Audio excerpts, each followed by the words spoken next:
it is part of the system to know that they can pay less, not care, and churn people out because they can use the passion that people have for this specific industry.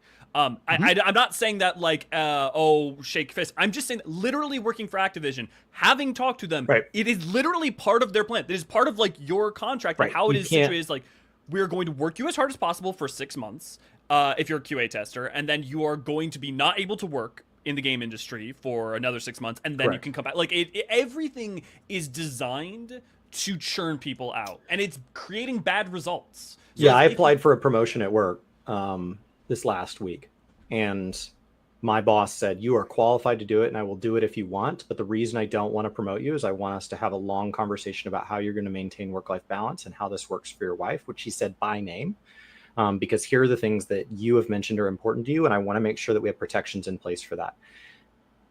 At the time, I initially received it as she just told me no. My boss just told me no. And then as I had a chance to sleep on it, I realized my boss was being an advocate for me. That is not what is happening in the gaming space. You are walking in and saying, this is a franchise or an IP that I've loved since I was a child. And they've said, fantastic. We're going to offer you 10% less. Fantastic. We're going to work you hard. And so I told my boss, the transition to the new job would be really hard for about 5 months. And I said, I'm willing to work harder for 5 months. And her effective response was, you may be willing to burn yourself out over 5, but I'm not. You are too valuable to me in your current state. Long-term speaking, I don't really care what you do over a 5-month period. And that's just not, like you said, that's not what the gaming will do. If we can burn you out over the next crunch, we'll replace you.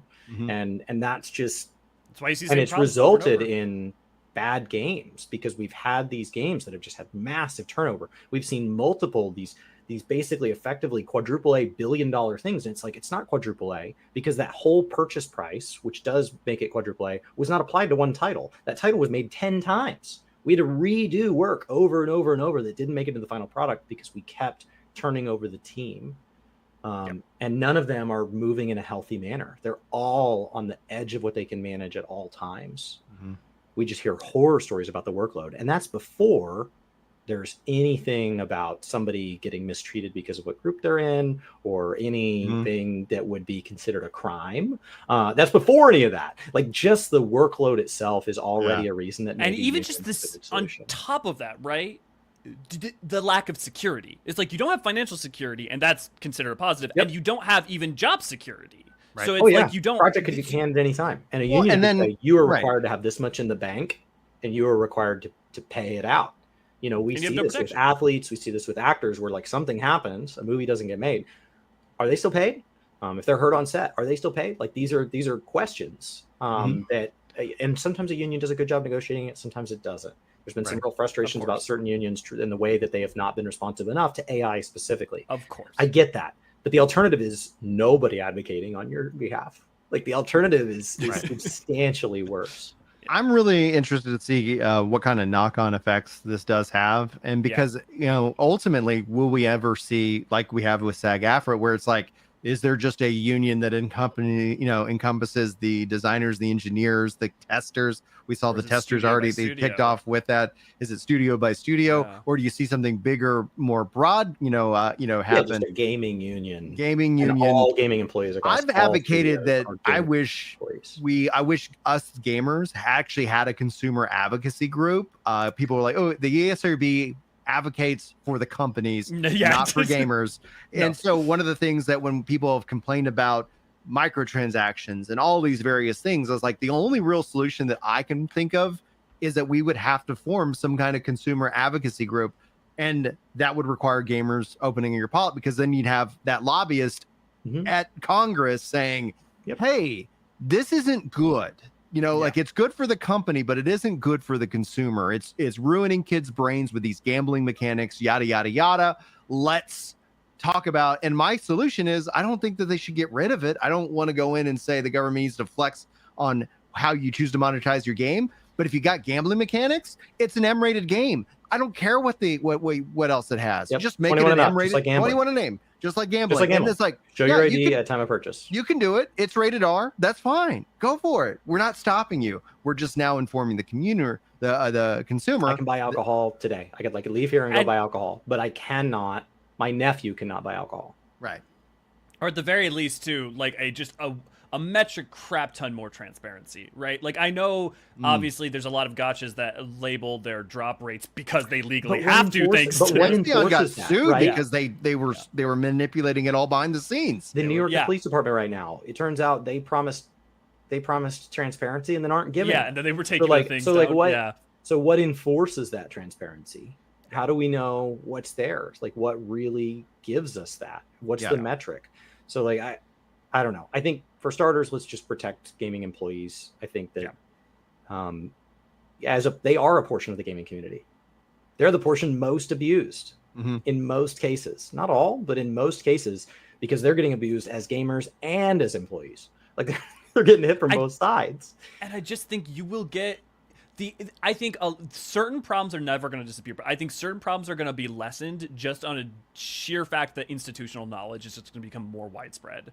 As like, I'm not saying like, unions exist for gaming, so now gaming is going to be some hollowed ground. But I do think there are going to be benefits that we'll see. And they're the next not 5 perfect. to 10. No, like my brother-in-law that's a pilot, so he's in the pilots union. That works very differently than my several cousins and uncle that are in manufacturing unions. They work very differently. Their membership and how you choose or choose not to engage with that union is very different. The pilots one sounds more like an HOA where your property's kind of opted in whether you want it or not, as opposed to the manufacturing one seems like you can kind of cross the line and be an enemy of the union, which has its own problems. And so like, you can't just toss a blanket statement and say unions are good or unions are bad. Right. But I do think this situation's at a point where a union, just like Amazon workers, there comes a point where, I don't know how many times I'm supposed to be in a bottle, but it doesn't feel like it's a big number. Yeah, it should be 0 unless you're on the road. It feels like 0 is probably the number. Yeah. Maybe we should all agree on that one. At least. Maybe that one is the number. But just a thought. Right. Exactly. Like maybe the number of times you can be run over by a robot at work is 0. I don't know. But like wherever the number is, we're well past it. Yeah. Now I want to kind of push back on one mindset though, because I see online a lot of people complain about capitalism, and I would like to reframe the problem. It's not capitalism, it's corporatism. It's that absolute profit-driven mindset, which has a knock-on effect from capitalism. But we talk about video games that would not exist without the capital to make them and the ability to make profit. No one's out there tinkering, making a AAA Spider-Man game because it's like, it's the good feeling to do. But I do see that mindset online, and there are problems, and that we can absolutely critique the system for sure. But I just encourage that I think of it when the problems within the system are the fact that we have it's more corporatism in my mind. The problem is enough is never enough. And healthy growth is not enough. Like the problem is that consistent healthy growth is not enough.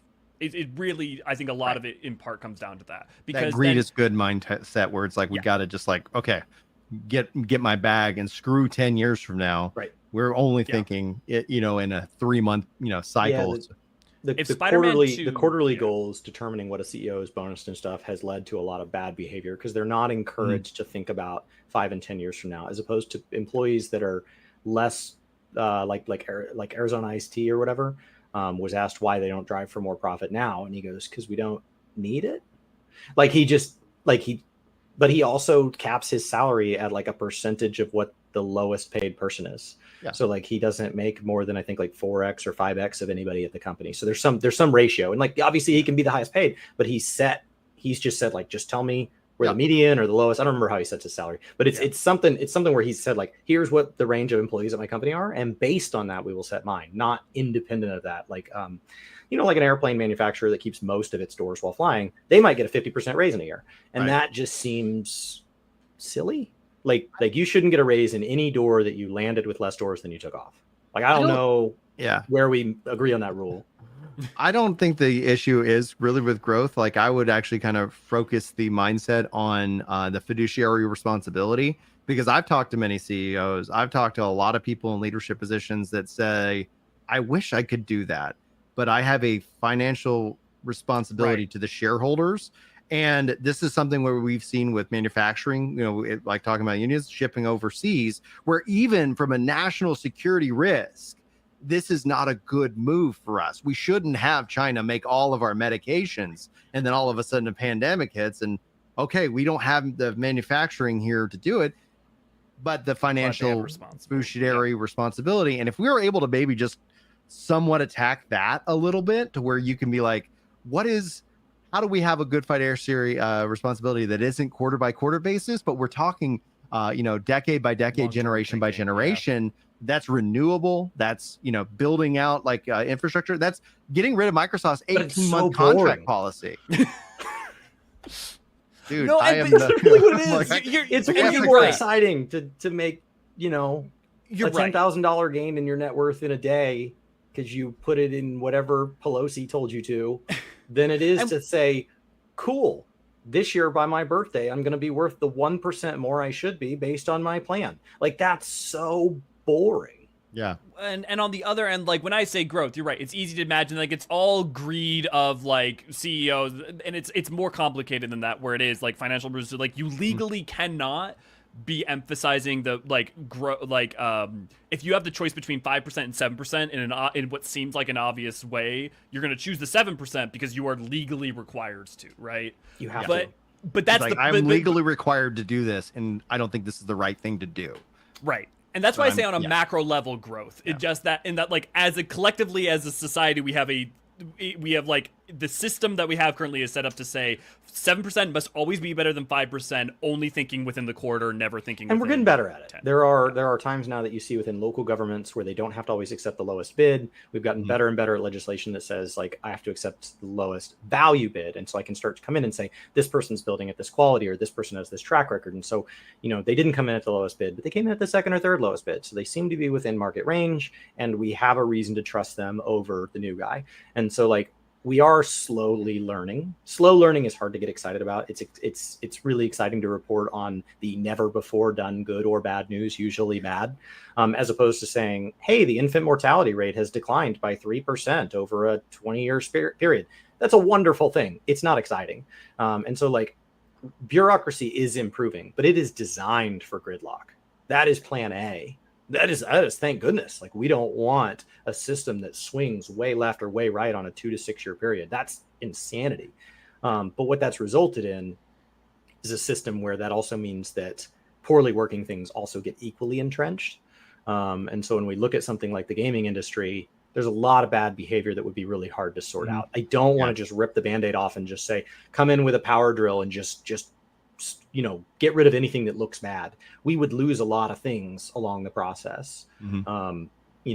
We've seen that as we've gone through these accusatory phases. If we assume that every accusation is true, that's an enormous benefit to the victims. That's an enormous detriment to the people who were falsely accused. And so we've seen people's whole careers ended over things that didn't turn out to be stuff. We've also seen people who were done being victims overnight. And that's wonderful. But like it's come at a cost.